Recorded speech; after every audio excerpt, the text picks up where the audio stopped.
Welcome gamers to Knights of Honor 2 Sovereign. Knights of Honor itself, the original game, came out many years ago. One of my favourite games at the time. Loved it, absolutely loved it. I played it for years and years as one of my go-tos. So I've been really looking forward to this game coming out.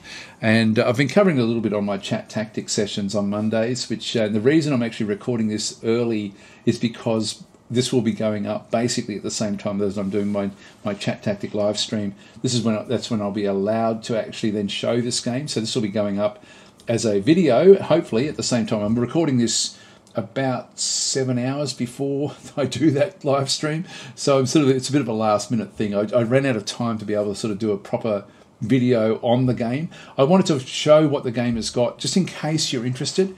I'm thinking it's a lot of you will actually like what you see here. I just hope I can do enough in, say, half an hour to at least explain how the game works, why it's great, and why you should be looking at getting it if you like these sort of games. This is a game that's much closer. If I had to sort of think, okay, what's the closest game to this game? Because it's sort of like when you first look at it, you may think of all sorts of different things. At its heart, it's an economic simulator from the medieval era. On the periphery, it's actually it's like a total war type game as well, where you've got like real time battles if you want to play those. It's a simple game in the sense that it's not as intricate as some of these sort of simulation type games. So it's got a nice simple concept around it, which means that the gameplay is a relatively quick paced gameplay, which is great. It's still complex, so it does have complexity, and there's certain aspects about it that you will sort of need to make decisions about, because the game randomizes many of the aspects of itself every time you play it. So no two games will be the same. Again, for me, a massive tick. I love the idea of that. So let's just go across to a new campaign and we'll sort of get into it. I don't want to spend too much time waffling on, which is what I tend to do. I know it drives a lot of you crazy, just how long I am. By the way, my name is Daz Tactic. I'm just going to waffle on a little bit about myself. So my name is Daz Tactic. Welcome to the channel. If you do like strategy games, then consider liking and subscribing. There's links to all the socials and stuff in the description, including my Discord server, coffee.com, where I'm going to have any mods that I create, I'm now going to be placing onto there. Artwork on there as well. Patreon links down below. Again, special thank you to my Patreon supporters. Again, I really can't do this without you guys, so thank you so much for your ongoing support. It really does mean a lot. Particularly this year, it's been a very hard year this year, so I've really relied on that support this year in more than any other year. So thank you. Anyway, it's all down below there, and that's enough waffling. Let's get into it. So we're going to go to new campaign. By the way, it's called a campaign, but it's really just a big scenario. So it's not a procedurally, or not a progression of scenarios in the campaign. It is one game all the way through. So it's called a campaign. I would call it a scenario, or even just a game, but that's what it actually is. Now, I've got a few different things that are quite interesting, and I'm going to have to gloss over these because I could spend 15 minutes just on this screen. And I know that'll drive a lot of you absolutely crazy, so I'm not going to do that. You've got different minor victory conditions. You've got Greedy Kings, where you sort of aim for getting money. Peasants' Rush, where you aim to capture provinces. War for Goods, where you try to sort of control trade goods on the map. And you've got Destroy Kingdom in through here, where they select one enemy for you to choose, for you to go for randomly. If you can achieve those, you win the game. That's one way of playing the game. Or you just decide your own choice. It may be that you start playing, for example, in Ireland, back over here. I should just go back to the 1110, so that we've got like the 4 different provinces of Ireland. It hasn't been taken over by England yet at this point in time. So anyway, whatever you decide to do is fine. You're allowed to do anything you like. You can have your own objectives and call that the win.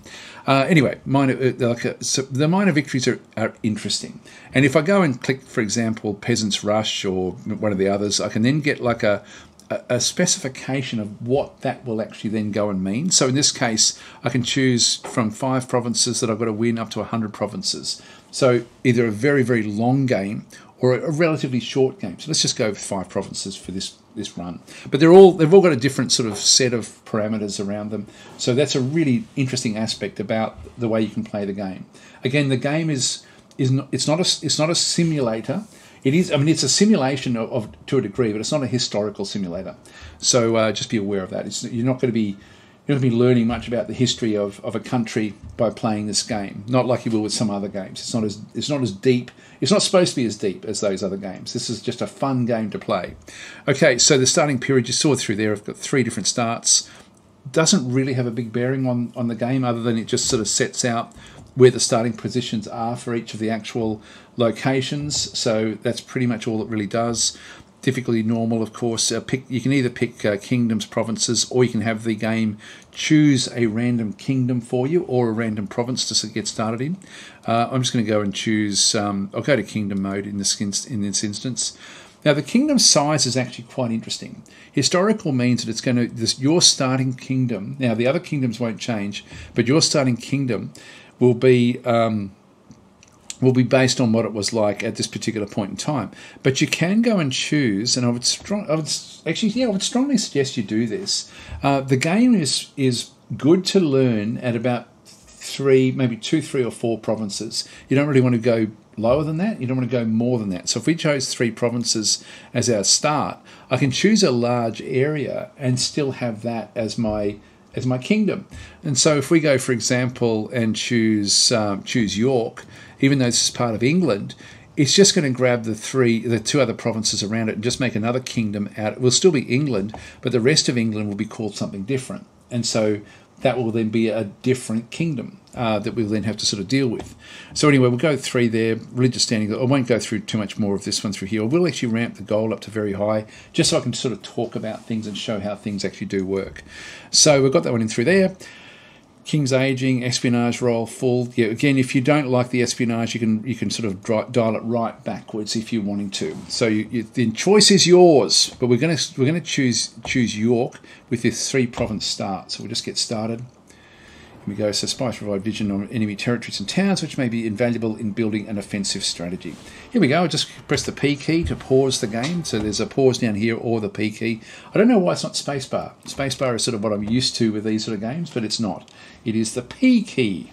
And so we've got like I can see there, we're sort of zoomed right in on York. Now, if we have a look and see what's sort of coloured in, if we go and click on that, actually this is interesting.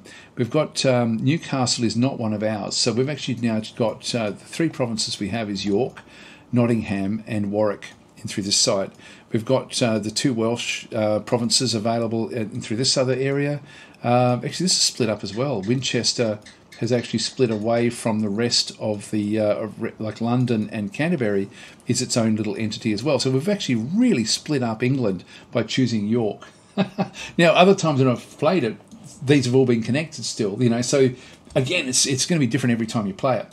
Now, the game is designed to be played heavily in this mode, on this particular map. So many of these sort of games, and I'm thinking of games like a lot of the Paradox games, for example, you tend to play abstracted away from where you are, where you're not really immersed in the map. Whereas Knights of Honor, and I'm not being disparaging at all about Crusader Kings. Crusader Kings focuses on a very, very different aspect of this particular game. This game, if I had to choose a game that was most similar to this game, the game that comes to mind would be Field of Glory Empires. And of course, there's a Field of Glory Kingdoms will now be the new version of that for the medieval era. And so I'm thinking that they'll be probably the most similar of these style of games. Different ways of having combat, of course, between this one, and I think this one will be a lot more approachable and easy to get into than Field of Glory Kingdoms when that one does come out. But this one, as I say, it's got a lot of simplicity, but all of these things are random every single time you play it. So you don't know what you're going to get in your actual areas. So sometimes you might end up with something really, really valuable or something not valuable at all. And so when we have a look at these, I can sort of zoom in a little bit to see what these things actually do. And so if we go and click on this, this is just like a little village. And through here, this is a village in Warwickshire. And so, and we can sort of see when we click on the village and through this side, Peasants defending, there's one peasant squad defending that particular province, and with a base manpower of 400, and it looks like it's just going to be generating 1 gold as such for us as a base amount. Back over through here we have, for example, a vineyard in Warwickshire as well. And so these all provide different resources to your game. Now I will go through in much more detail when I do an actual playthrough, but essentially your resources are up the top here. And so you've got gold in through this side, which is your royal treasury. You've got books up through this side as well, where you've got, and this is sort of how you level up your characters. So gold is for buying things. I don't think there's anything confusing about that. I'm just thinking, is there anything else? I don't think it does, but the books are more about leveling up, so acquiring and improving your knight's skills, as well as adopting traditions, and requires books. So this is your knowledge aspect of the game. But again, you're not going through to some abstracted way of learning things. We've got +1 books, which means it's somewhere in our territory. We may not see it directly on the map. There should be some sort of monastery or something. There's like a little castle that we actually have. Again, these are all random, but I'm not seeing the monastery. I'm not seeing anything where those books are being created. This is a book area over here, but we don't control that. So we may be getting it from the actual town itself, one of these towns. We'll find out in just a minute anyway. So the religion, so books we've got +1, religion we've got +1 as well, and this is the relationship you have with the Pope and the clergy. And so religious power enables the clerics in our kingdom to perform the actions in support of the crown. And back over through here we have commerce, and this is to do with trade goods, and I'll talk a little bit about that as well, but without going into too much detail. So used for maintaining trade activities with other kingdoms and colonies. And so we've got, you can see there's like different sources of +26. We've got a base of +15 trades, which is these little sort of bags that we sort of see around the place. So that's different to money. Trade is the interaction, and you get other benefits from trade. So trade is separate to money, which is an interesting concept, because usually that would all be just lumped into one, but it's actually considered different. And so we've got royal lands, we've got +6, so 1, 2, there'll be a few of them, 3, 4, there must be others in there somewhere. Anyway, you don't see all of the resources, which I'll show you how to see that in just a minute. Over through here we have food income, so lack of food results in revolt risk, slower population growth, and slower filling of towns' reserves. The reserves are for your armies, and the armies are very, very important in this game. So food production is only +6, so that's actually a bit of that's not as good as what we would have hoped. And back and through here we have kingdom levies. And so kingdom's men who have received military training and are ready to be mobilised as soldiers when such need arises. These are required and used for recruiting non-militia squads and army equipment. So the base income of those is +10. The royal lands we get +3. The capacity we have is up to 1,000 there. So ultimately it can be quite a lot, but we're not starting off very strong at all, but then neither is our neighbours. So it's just a matter of sort of slowly building things up.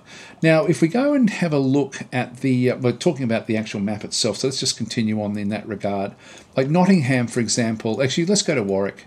Nottingham looks a bit more interesting, York looks more interesting. York's got a lot more things into it. If I click on York itself, so if I click on this one through here, we're going to get a summary of what York actually has. And so if I hover over there, you can see there like a well-developed municipality, central for government, and developed of the entire region. Now, this is the one that we chose as our seat of power. Now, if I right-click on York, this then stays open. So I can then sort of go and select that one. And if there's something else that I want to look at, I can then sort of go and go deeper. If I go to any tooltip, I can actually do that with, as long as it's an actual tooltip. So we can keep on sort of just expanding these things up to have a bit of a read and have a look at things. So this is where we can sort of see we've got gold income added to the Royal Treasury. From just York itself, we're getting from the town we're getting +3. From settlements around the place, we're getting, I think that's considered a settlement. Actually, I'm not sure which ones are. Population, we get +2. From the governor, we get +8. The governor is ourselves.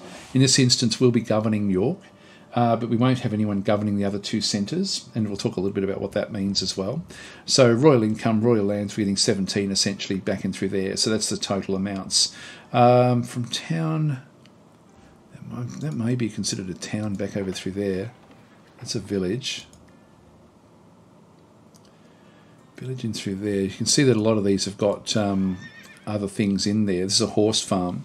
This is like a special trade good that can be sort of established back in that location. So I'm not making much sense as to where these things are all coming in, but anyway, that's where they do come in. We're not making any books from this location. We've got 1 piety coming from this one in through here, again from the governor, which will mean from ourselves, and the total income will be +1 back in through that side. We're getting 4 food, and we're getting +2 from towns, +1 from settlements. So we're getting 1 there and nowhere else. Okay, so we're getting one food in from this sheep farm. Just go back and have another look. We're getting +2 from town itself, which I think is York. So that's actually what's going on through there. Nothing from the governor, and 0.1 from the realm modifiers, which is sort of like your technology, I guess. And then trade goods, we've got a fair bit of that through there. The governor is actually generating +6. And we also then have levies back through this side as well. Now, as we go to each of these little areas, in fact, if I just keep York open for a minute, what we'll see down the bottom through here is a summary of the different sorts of resources available. Now, this is what I mean. These are randomized every time you play the game. And so we've got like 1 castle, which was over here. So we've got 1 castle back over through there. We've got 2 villages. So the 2 villages are there and there. So they're the 2 villages. You can see they've got different amounts of what they actually have inside them. So we've got 2 of those.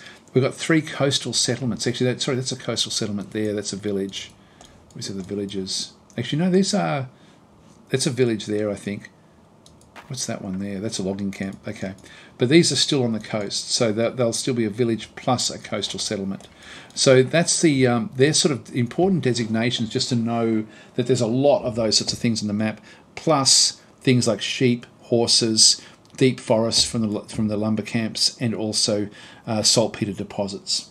And so these are more your trade goods into here with the square element. So that's sort of where you've got these aspects of, like that you're ultimately going to be managing all these different sorts of things. Now, inside York, we can decide on different things. Now, at the moment, York is being controlled by King Henry I. And so he is actually a spy. Now, the spy is not really a very useful person to be. I don't think I would have preferred him to be something different. I should have actually chosen one. I could have chosen his role. And so we get +2 kingdom stability per castle from being a spy, +2 kingdom stability per village, +2 espionage per castle. So you can sort of see through there, he gets an extra 1 gold ×2 in the villages, and an extra +1 recruitment person, like a recruitment amount. What are they called again? They're called levies, I think. Yeah, levies. We get +1 levy in there as well. If I right click on him, I can then sort of talk about things. The king effect. So this is a spy. This is his class as a spy. I might actually just show the difference if we zoom back out again. Just quit to the main menu. New campaign. We'll set the same sort of thing up again. Which this time let's go with Destroy Kingdom, and we'll just go with a tiny kingdom. We won't play this one out, but anyway, we'll just go that way. We'll just go back to 1110 again. So difficulty, pick size, kingdom size, 3 provinces. So we'll do the same deal again, and just you'll see the difference, how the game does adapt and change over time. This time we're going to go to starting king's class. I'm going to go and choose marshal this time. That'll make us sort of more militaristic, and we'll just go back across to starting gold very high. Let's just go that way. We'll go and choose again York and start. Now, we were looking at York before, where we had the castle and those different sorts of things. Now I'll just pause this again. Some of these look pretty much the same, but we're seeing some differences around the place. Like this one is a monastery. We didn't have the monastery before. We're getting religious plus books in through here, as well as trade, because it's on the coast. So this is a coastal monastery. We've got another coastal area threatening through there. Is that just a village? Yeah, that's a village. This one over through here is a logging camp. Now, the logging camp was over here before. It doesn't always build the same things. It will sort of randomize them a little bit. So we've now got like a different group. When we click on this one through here, you can see we've got 1 castle, 2 villages, 1 monastery, and 2 coastal settlements in this particular map. The only things we have as far as our trade goods is deep forests and salt deposits. I wanted to show this because it's it does present the game in an interesting light. And if we go back and hover over King Henry I, we can then sort of see that, and if I just right-click on there, as a marshal, he's getting less in through this side, but he is getting more militaristic things like the siege defences. He has other aspects about what he brings in as well. Like in the settlements, he's bringing in 5 extra gold, 5 extra trade as well, based on, again, what's actually in York itself. So anyway, that's how that actually does work. So the king is governing York. If I go down to the other places, if I go to Nottingham, nobody is governing. There's no governor for Nottingham. So we need to do that in the game. That's an important concept. You can see through here we've got 3 castles in here, like a lot of castles. We've got 1 village and coastal settlements. Now, if we have a look at our king, what does he get? What does he get? Yeah, it's only settlements in through there. We're not getting other things. We get we're not getting anything with the marsh. We're not even picking anything else up in that other aspect. Let's just leave that one alone. So this one here does not have much economic value. It's got 1 village and 1 coastal settlement, and it does actually have mineral deposits here as well. Warwick, in through this side, has got only 2 castles. Wow, we don't have very much in the way of food or anything. In this case, we do actually have sulfur deposits, sheep, and horses, but not a lot of food. Our food is less than what it was last time. So you can sort of see this is changing a little bit as we sort of play the game. So every time you play it, it is going to play differently. Now, we did actually do the same thing here when Newcastle has gone off on its own. They have split again. So they did actually do the same split as last time. Right, so what you would then sort of do is it's not as intricate as Crusader Kings, where you're trying to sort of then get like a family, but you can end up with this group of these vacant positions can be filled with your knights. Now, if we go and click on the king himself, he's got certain things that he can do. Now, he's currently governing York back and through here. He's not the greatest governor, but he's basically doing that at this point in time. And he's got his own set of skills. You can see there the martial skills, the money skills, diplomacy, religious, and spine. So they're the basic sort of skill sets that he does actually have. And if he's married, not sure where we see that. If we just go across to the royal family. So he is married to Queen Matilda, and she is actually awesome at military and looks like clergy. So she actually has, I think that's clergy, religion. So she's actually very high in religion. That gets added to our king so the 2 of them together are managing whichever province that they're sort of really looking after. So they get different bonuses in through this side. Now they'll try to have a family, and then the heirs will then sort of appear in here. So it's not as intricate as Crusader Kings, but it's still got, it touches on it, just a little bit. You've got different things in through here as well. So a new tradition can be adopted in this slot based on a skill. I won't go through these in so much detail, but these are little extras that you can sort of go where you focus your kingdom a certain way. If you're wanting to sort of get like a particular type of troop or something like this, you sort of then go that way. But we won't look at that one just yet. That's going to then cost, for example, this first one has cost me 1,000 gold and 400 books. And the books being sort of how we then do most of our level ups. Now, in terms of the king himself, so if we go and click on the king, if we just go and right click, no, it's not going to stay there this time. If I go across, I can go to the character levels. It's worth developing your king up in different levels. And so these his affinities are leadership and medicine at the moment, but we can go and click other skills for him. If we go and click on these, actually, where are they? I've forgotten where they actually are. I think that they're in here somewhere. Oh, sorry, I just clicked on these things. It was actually these things I'm supposed to do. So I've spent a few books on getting his martial skills up accidentally. So I clicked on that while I was sort of trying to figure out what was going on. So he's actually now gone up to level 3 in leadership. So his martial prowess has now been boosted with that particular click. Now I can't go to any of these others. We don't have enough books, so we need to get more books over time to sort of then go and get those. He can do different things. Actually, each of the characters can do different things. So he's now at level 3 with that one through there. He's so that's just his role. He's governing York. And he's idle in court. He's not actually doing anything. Now, I can actually raise an army. I'll just show you how that one works. So with him selected, I can then just go and say call to arms, so gather an army for King Henry. And we'll just do that, just so you can see what happens. Let's actually raise him at York. So he'll now be raised, if I just unpause the game. Actually, where is he? Did he get raised? My blade is sharp. Oh yeah, York, and then okay. So there he is there. And now he doesn't really, he's got a retinue of only 260 followers. So the game is mostly about, once you get your economy established, is to then have your character sort of go around with their armies and sort of pursue your militaristic goals. Let's come back to that in just a minute. So let's just go and send him back to court. So he's currently leading an army. Are you sure you want to disband it? Yep, we'll just disband it. So that will then go back. If I just unpause, he'll then go back into the castle when this thing reaches its limit. But we can get other. We need to try to get better. We're going backwards a long way with our royal treasury here, for example. So we have different sorts of problems based on the starts that we actually get, and opportunities as well, opportunities and problems. I'll just pause again. So we can get other people to come and help us. Now, Nottingham has got like many castles. If we go and click into here, vacant position, these are the different sorts of characters that we can go and get. I can get another marshal if I wanted to. I can get a merchant, which will then boost our money. Now, that's going to be important for us. We can get a diplomat to go and sort of try to make contact with other locations.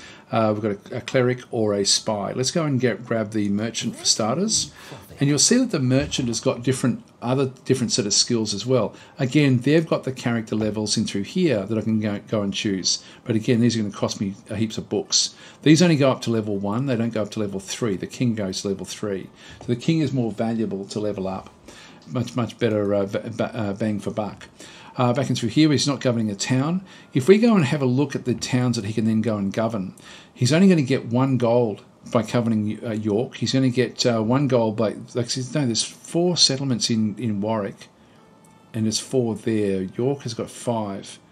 But I'll send him down to, they've got the king already looking after York. Either one of these won't really matter that much, but let's just put him into that role. So he's now the governor of Nottingham. And so when we click on Nottingham, he's now the guy in charge. But he's not really doing a hell of a lot. There's again, we've had a pretty bad start here with the different sorts of things that we have. Although having said that, we're going to get a pretty strong army out of these guys eventually. But as long as we can sort of survive economically. And so he'll be now governing Nottingham. He's going to be milking a little bit more. Like I think this has now gone up a little bit. The balance is negative 173. Let's go and grab another one as well. Let's go and choose a diplomat in this instance, just for the sake of it, and get this one to govern Warwick in this case. Just click on OK. I hope that the locals are well mannered. And so he is now going to be in charge of Warwick. And you can see there he's getting trade income and he's getting food income as well from there. So our food is going to be boosted. The money is now gone to negative 158. So we're still going backwards a long way. But this is sort of what you do. But these guys can still go and do other things. Like Baron Gilbert can actually still go off and he's still preparing to govern Nottingham. But he can do other things as well. He's idle in the court. Actually, if I let him, and I can actually go and get him to trade with another kingdom if I wanted to. I won't bother doing that one. This one here has got a lot more skill sets. This is our diplomat. So we can improve relations. Let's just say, okay, we're going to go and improve the relations with, for example, Carnarvon. I'm not sure if that's the actual name of the place. No, it's not. Not sure what that is. Back over here. What is Carnarvon? Oh, Gwynedd, in through the site. So if we just go back to him again. You need advice? Improve relations, and we'll go to Gwynedd in this case. There we go. And so he'll now go off and do that. So he's going to be governing Warwick and doing this. So that will be his role. Let's just go and press P. And so that's now that he'll now start to implement these at this point in time. So we can get more and more of these sort of governing what we're actually then going to do. We're going to get different messages. So foreign merchants have arrived from Flanders. Yep, so we'll just click on OK. So again, there's different, Flanders is fairly friendly with us, so that's going to be fine. We've got destroy target. Swabia is actually our target. That's actually not that far away. That's in Germany. So yeah, that would be sort of where we'd need to sort of then have as our one target. Our diplomat has now arrived in Gwynedd, and we then have foreign merchants have arrived back and through here from Germany as well. So we're going to have lots of things happening. I'll just pause again just so we don't get interrupted all the time. So there's a lot of intricacy in playing on the main map, but not onerously intricate. And certainly that randomization does make it fairly interesting, the way it does work. You can see that we didn't get any of these areas where we're getting like lots and lots of food. Like London is surrounded. Look at this, look at the books. Wow. That would have been so good. Here's an army. This is an army from this region. So he's actually leading a small army of peasants.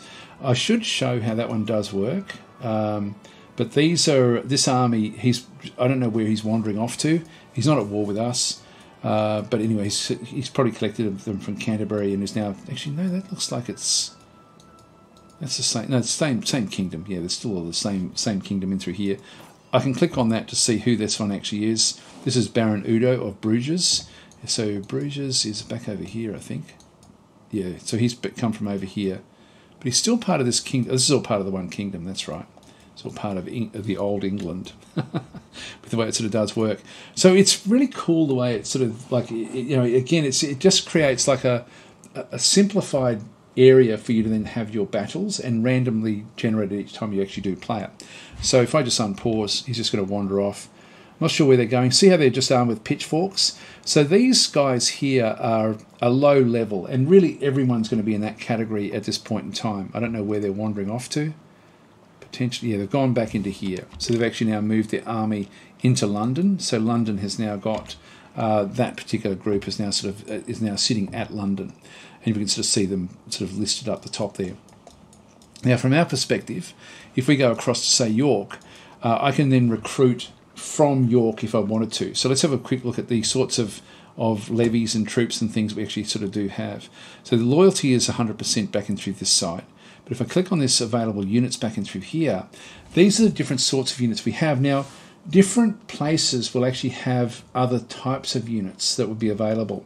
And so if we go and have a look, we've got longbowmen in through there. Now, I don't know if that's a specific one for our area of the map. Yeah, it may be. Let's have a bit of a look to see if there's same sort of deal in through his side. Yeah, there is. It's pretty much the same sort of set of troops. And so what we can do is we can, when we can get them, we can get different troops. Now, you can always get those peasant levies that we just sort of saw marching around underneath that count or that knight or whatever his name was. And so these are just your basic troops. Then you go up into your light infantry. And so the light infantry, for example, requires swordsmiths. The peasants you can just recruit no matter what. This one requires spearmakers, the light spearmen. So the mobile foot soldiers armed with pole arms, very effective in defending a position and keeping the enemy cavalry at bay. These will be probably the staple of most armies, I would guess. Then you've got like light cavalry in through here where you need spearmakers and stables. Then you've got your bowmen. So this one just requires fletchers. This one here requires fletchers and master armourers for your longbowmen. Back over this way, we've got militia forces, so you just need a village militia to attract these. These would sort of be like still a fairly low level unit. Like if we go and compare these, the travel speed of these is 7, melee attack is 9, this one's 12. If you look at the lights, that one's melee attack is 24, so these are much better with the swordsmiths. Back in through here we've got the men-at-arms, so their melee attack is 30, so much stronger, with the melee defense of 75 as opposed to, say, melee defense of 20, and these ones, the melee defense is only 12. So they ramp up. So if you can get better quality troops, you're going to do much better. So how do you get those better quality troops? What you do is you go back to York. So I can, if I wanted to, just go and round up some peasants to very quickly go and create an army at this point in time. But what we need to do is we need to develop York up. And so we do that by coming over to here. We've got these different sorts of slots where we've got expanding the town, allows the construction of one additional building within the province. But these are the actual buildings. Now we've got 4 slots initially plus 4 expansion slots. So we'll go and click on the actual buildings. There's not a hell of a lot to do in here, but what it does is if we go with crop farming, we don't want to do that in here, but you can then sort of start to get other things. We've got crop rotation, then you go with manure pits, and then finally sort of heavy ploughs. the church area. So that's farming. This is religion, population. If we wanted to get like the market square to try to get more money, which is actually the problem we have at the moment, and then we can start to get more and more by having the bigger and bigger areas coming in. Let's just go and click on market square for now, and so we'll build this one in here. It's going to cost me 450 gold. Now I've got heaps of gold because of the way we started the game, and 800 hammers, essentially 800 production. So if we go and start to do that one through there, I'll just go and it's got like different upgrades. There's your barracks, and through this side, the upgrades are the town guard quarters, the fletchers, the swordsmiths, spear makers, etc. So they've got all the those different things we were looking at there about the spear makers and stuff can be built in that one through there. I don't know if I can build that as well. Actually, I can't do it just yet. Let's build it into here. So we'll build the barracks as well. Oh, it won't let me do it. I've got to finish the other construction first. Okay, let's just unpause and just let that sort of develop and let that happen. I'll just speed this up.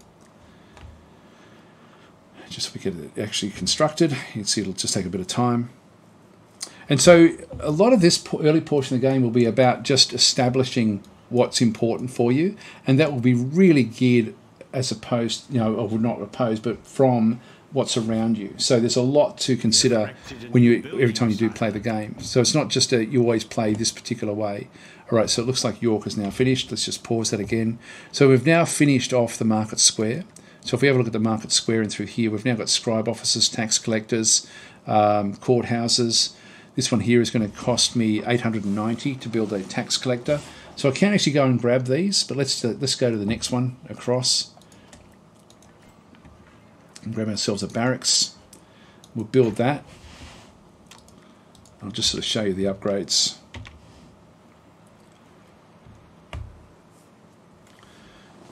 And so we can specialize. Well, we sort of have to specialize in different ways. So we've got our buildings sort of happening through there as well. We can just sort of see what's going on. So for us to get spearmen, for example, in the game, which is a nice defensive type unit, we'll need spear makers. A new construction has All right, let's pause again, and we'll just go back across into here. And so the spear makers are over this side. Again, we can afford it at this point in time, so let's go and click on that one. And now it's now being upgraded. So we're now upgrading to spear makers. And we'll then start to see this one coming through. Oh, hang on, I've got to unpause first. I'm just using the space bar. And then once we have that done, we're then going to have other sorts of troops that we can then sort of add to our armies. This will be something from the... Gwynedd asked us to join their war. So we're in dire need of help in our war against the Pausians, who are supported by France. So I'm going to decline that for now. Here we go. We've got different troops now marching through. Let's just have a bit of a look. So this group in through here is an army from... that is the army from Gwynedd. All right, so I think that's it. And we'll decline, propose a better offer. I assure that if we march against powers in France, we'll be victorious and conquer their lands. We won't. Think twice, King Henry. If you're willing to accept, then you will have my friendship of Gwynedd. We're even willing to sign a non-aggression pact with England. Okay, we'll accept in that case, just for the fun of it. But this is not something that you would be wanting to do as such. So our relation with them went up a lot because we've got our diplomat over there. So he's actually now trying to sort of form a stronger bind anyway. So Sire Diplomat Patrick managed to improve our relations with Gwynedd, and so they're now improving quite nicely. That's good.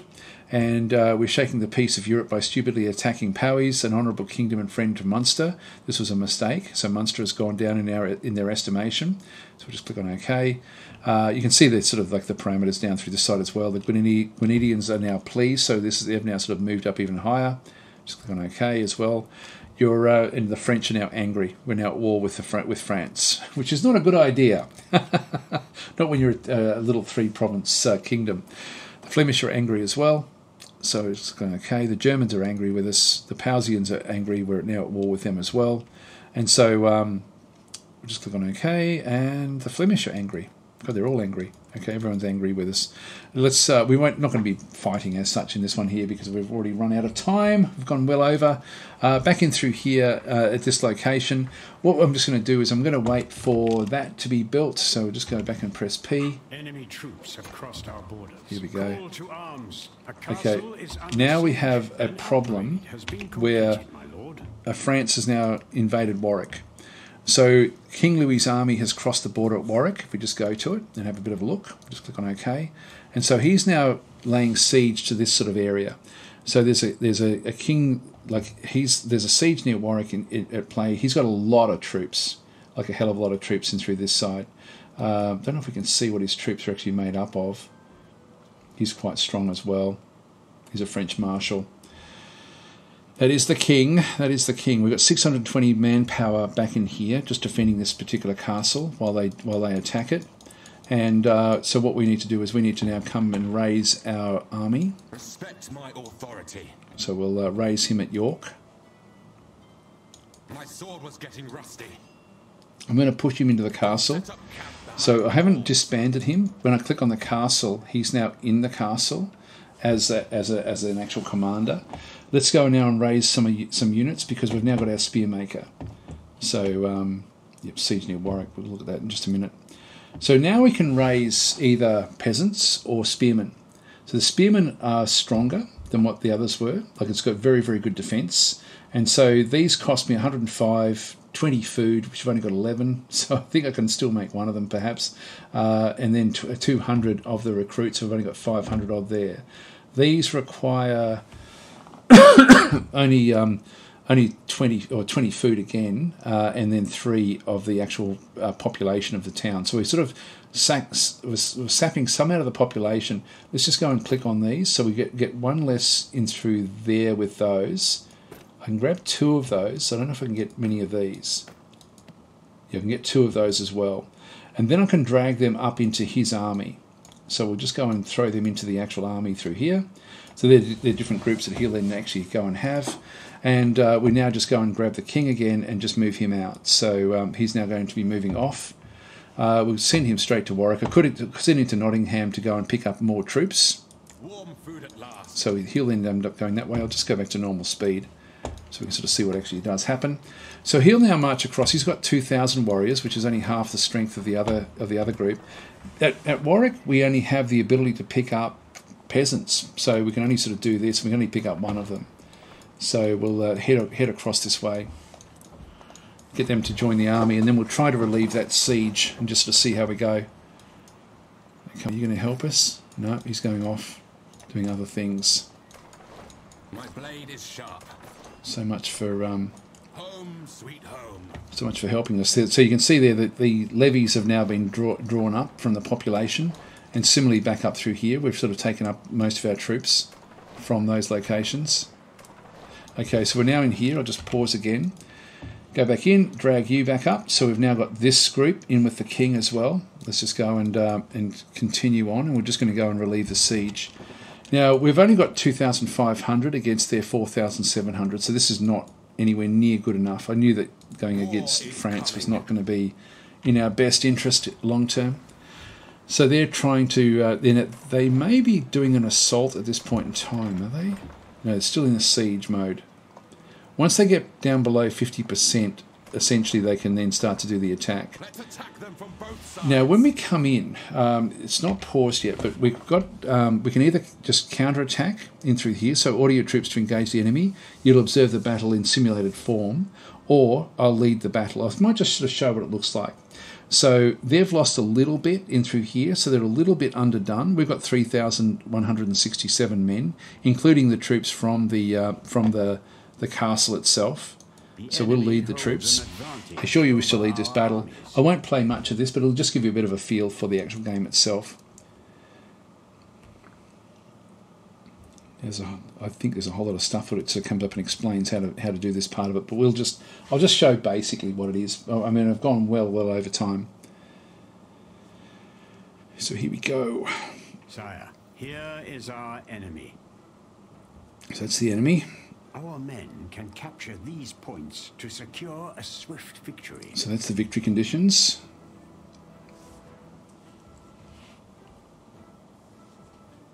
Here is where we will stand. Okay.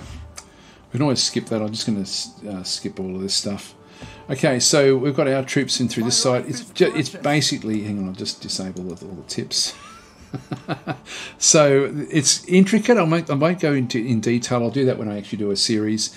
But essentially what you've got is you've got your troops... I will just make sure we are paused. Yeah, we're paused now. And we're just going to start to maneuver our troops around. Now, if I middle click or WASD, I can start to move the troops around. Now you can see we've got our spearman on the side. He's probably only got militia forces. Yeah, he's only got peasants all the way across there. So he's got more troops, a lot more troops than what we've got, but lower quality to a large degree. We've got, and our spearmen will actually do okay against him as long as we can sort of then fix that one up. Let's just move back a little bit. I love that it does sort of show you like all the peasants that are up that way as well. We've got ourselves up through this side. Let's go and move our king into here. What should we do? I'll keep one of these guys back. And again, it's just like Total War, where you sort of do these sorts of things. And I'll bring the whole army now up as well. So we're just going to grab those and just move them up. So we'll just go on pause. We must go that way. I must be well protected. Again, it's active pausable, which I like. Here they come. Spearmen ready. Hurry up. What should we do? Move your asses. We are on our way. Here we are. Go there. Spearmen ready. There's much more intricacy than what I'm explaining here, by the way. My men await your orders. Move out. I might just leave those out that side. I'm in charge here. From there we can watch the battle. Now, they're trying to get around us. My life is precious. Now, these are not going to hold up well against our knights, for example. You can see that they've gone into a different formation. And we're now just going to go and position our knights to go and attack these guys, for example. So let's go and double-click those. They'll charge in. These are now... We should do okay against these with our spearmen. It's going to be 50-50 with the others. Now they're going to try to get in behind us, which is a problem. A diplomatic message has arrived. We must protect our leader from the enemies. Let's move back out of the way again. It really is very much like Total War, this part of the game. Run! Run! Run! After me, men! Quickly! After me! Show me your Let's go back across to the other side. After me, men! Our guys are still holding up there, which is fine. Quickly! After me! Surround the enemy! These other guys are just holding on. At your command. Yeah, we're losing men in here. So we need to break through somewhere. Ready to fight. Come on, spearmen. Reach the spot before the enemy. I mean, these are defensive guys. They're not offensive as such. I mean, they still look okay, actually. The two groups we actually do have that are there. Light spearmen. Which one's it? That's the group that's over here. Okay, so that's the group from the local troops. Ready to fight. We are being flanked. Come on, King. Break through. Halt! Quickly! After me! Follow the banner, man! We are on our way! Our foe's morale is fading. We're actually doing okay here, I'm in charge believe it or here! not. Spearmen ready. Pierce them Getting men. behind them. Move out. Strike from a distance. Our leader is under attack. I'm in charge here! After me, men! Watch out! We're going to try to get... We could actually go for the objectives if we wanted to. After me! Run! Run! Run! Let's take on the enemy king. It's king versus king. Our men are running away. No, they're not. No, they're not. At your command. Pierce them men. This is all French. forces back this way. Ready to fight.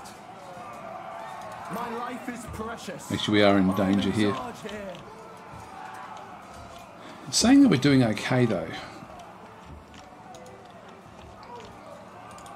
We don't control this group. Did others come in? Hang on. How did that unearthed? Where did earth did they come from? Oh, there's a whole other group from Powies.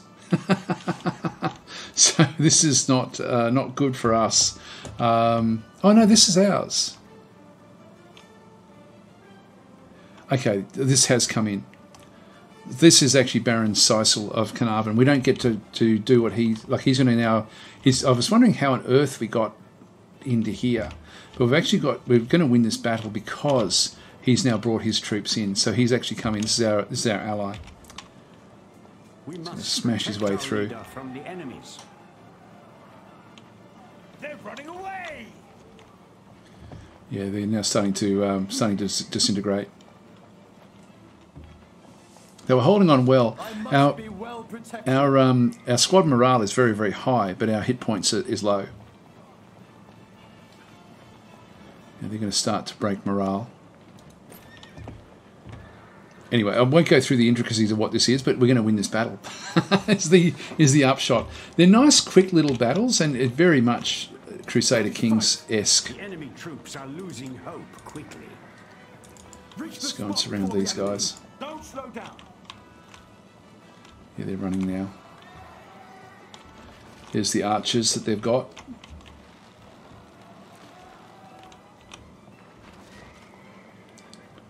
Yeah, they're down to just the king now. Just finish off the battle. Our cowardly foes retreated from the battlefield. We've crushed the insolent French, who dared to lay siege on our castle. Shaken by our commanding force, our cowardly foes retreated from the battlefield. So we can actually, I like this, we can restart the battlefield. So you can sort of basically, if you don't like what happened, you can save scum to a degree. Which I like that in games like this, to be honest. I think it's a good way to go. Just go to continue. If archers engage, this is just a tip. Yep, they will only attack using their melee weapons. We have driven off the enemy invaders. So the enemy invaders have been pushed away. If I just pause this one where that is. So these guys came at just the right time for us. So our army was hurt in that particular fight. I just wanted to show what a fight was like. I think we've done a lot actually in this session. I mean, it's been nearly an hour, but it does give you a bit of a flavour of the game without really going into any great detail. As I say, very awesome game. There's all these different buttons which we didn't click on, summaries of different things like the spreadsheets, the culture and power rankings. I think we had a look at that one through there. The royal family. That's just information about the game. The Kingdom advantages back and through this side where you can sort of start to sort of build things up. So there's also different ways to sort of level things up. By the way, this is then your different trade goods down the bottom here. There's 64 of those. And so you can filter them by different sorts of things, like, you know, what we produce, what we're missing, or what we're importing. So we're not producing anything yet. And so the game, it does scale up quite nicely, the way it sort of does work. And then finally we've got the friends and threats, etc., back and through this side. So we're doing well at this point in time in that particular war. Anyway, that's the game. Well, that's a very, very rough overview of the game itself. I think we've sort of covered most of it in through here. Win it off as a trade agreement. Yep, we'll accept that. Sounds good. So there's all sorts of different things that do happen in the game, and it's just a really cool little simple game to play. It's it's not nothing too intricate about it, but a lot of fun. There's I didn't go through all these nobility. Like we've actually caught King Louis of Paris, so he's actually now been caught. We've got him now in our dungeons, so we can execute him. We can release him, or we can open an audience. Let's execute him for the sake of it. Why not? So that's now happened, and the marshal was now executed. You've made a mistake executing that prisoner. Honour is a virtue that surely won't possess King Henry I. So King Louis VI was executed. Relations with France have now dropped even lower than what they possibly were. Just click on OK. Anyway, that's taught them a lesson. I mean, you probably wouldn't do that in the game, but anyway, I just thought I'd sort of show that. Other things we haven't looked at is the game is designed to be played on this mode of the map, but you can actually go and click on, for example, the kingdom mode, and you can still zoom in and out, but not as much. You can sort of zoom further out. So that's kingdoms. You've got like stances back and through there, so you can sort of go and click on England and sort of see the war stance that you've actually then got back and through here. So we're sort of on the periphery of a war between these guys. You've got the relations, they hate us, marriages, anywhere where there's sort of different marriages taking place, stability of the actual realms. You can send spies in to destabilize places, trade zones. So these are the different sorts of trade zones on the map and the trade centers back up this way. Religions, cultures across. That's more the English that we're sort of looking at through that side. Loyalty, like in the different areas, that's more going to happen when we start to take over different places. These are your basic goods, and then these are your trade goods, which you have to sort of build up for. And then finally, you've just got the buildings themselves as to what buildings you actually have. So we've got ourselves the barracks and the market square. And that's all we actually have at this point in time. So anyway, I hope you enjoyed this episode of this video, this one-off video. I know I didn't do anywhere near enough justice to this incredible game, but I will be playing a lot more of it in the future. So hope you enjoyed it anyway, despite the rushing. But it's a game with an enormous promise and certainly with a great pedigree coming from the original Knights of Honor. I will catch you guys next time. Please consider liking and subscribing if you did enjoy the content. And as I say, I'll definitely be doing a longer format series of this great game.